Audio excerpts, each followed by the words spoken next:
৩৫ জুলাই শেরপুরে গুলি ও ম্যাজিস্ট্রেটের গাড়ি চাপায় নিহত হয়েছিলেন ৩ শিক্ষার্থী। ২ বছর পেরিয়ে গেলেও আইনি জটিলতায় বিচার নিয়ে শঙ্কায় রয়েছেন শহীদ পরিবারের সদস্যরা। হত্যাকারীদের দ্রুত গ্রেফতার ও বিচারের দাবি জানিয়েছেন স্বজনরা।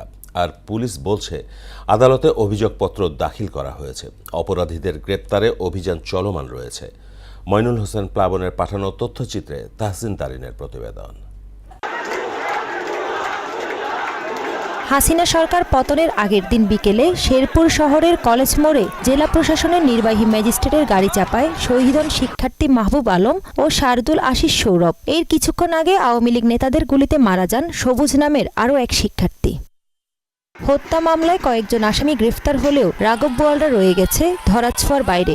গ্রেফতার এড়াতে স্থানীয় আওয়ামী প্রভাবশালী নেতারা পালিয়েছেন দেশ ছেড়ে। মূল হত্যাকারীদের আইনের আওতায় এনে শাস্তি নিশ্চিতের দাবি শহীদ পরিবার ও স্বজনদের।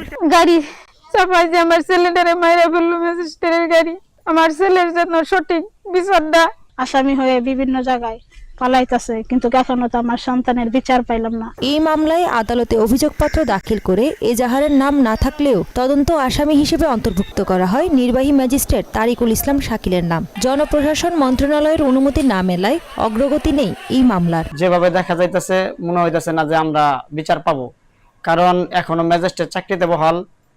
আপনার জনপ্রশাসন মন্ত্রণালয় নয়সই করতেছে। দ্রুত বিচার নিশ্চিতের দাবি আন্দোলনকারীদের। সবচেয়ে বড় যে বাধাটা সেটা আমরা এখনো বিচার ব্যবস্থা নিয়ে শঙ্কিত। যাদের আত্মত্যাগের বিনিময়ে আজকের এই বাংলাদেশ, তাদের হত্যাকারীদের বিচারটা যাতে হয়। আইনি জটিলতা নিরসন করে আসামিদের বিচারের মুখোমুখি করা হবে বলে জানালেন এই আইন কর্মকর্তা। রাষ্ট্রপক্ষ আশা করতেছি যে অচিরেই আমাদের এই মামলার কার্য সমাপ্ত করতে পারবো এবং দোষীদের দৃষ্টান্তমূলক শাস্তির ব্যবস্থা আইনের আওতায় নিয়ে আসতে। পুলিশ বলছে তদন্ত শেষে আদালতে অভিযোগপত্র দাখিল করা হয়েছে আর আসামিদের গ্রেফতারেও অভিযান অব্যাহত রয়েছে। 3টি হত্যা মামলারই আমরা ইতিমধ্যে চার্জশিট প্রদান করেছি, আর বাকি 3টি মামলা প্রক্রিয়াধীন আছে। আমরা আশা করতে পারি যে খুব দ্রুতই আমরা এগুলোকে চার্জশিট দিতে পারব। এইদিকে জেলা প্রশাসন বলছে শহীদ পরিবারকে সকল সুযোগ সুবিধা দেয়া হচ্ছে। জুলাই শহীদগণ এবং জুলাই যোদ্ধাদের স্মরণে শেরপুর জেলার মসজিদ, মন্দির, গির্জা এবং প্যাগোডায় বিশেষ প্রার্থনার আয়োজন করা হয়। ন্যায় বিচারের আশায় বুক বেঁধে আছেন শহীদের স্বজনরা।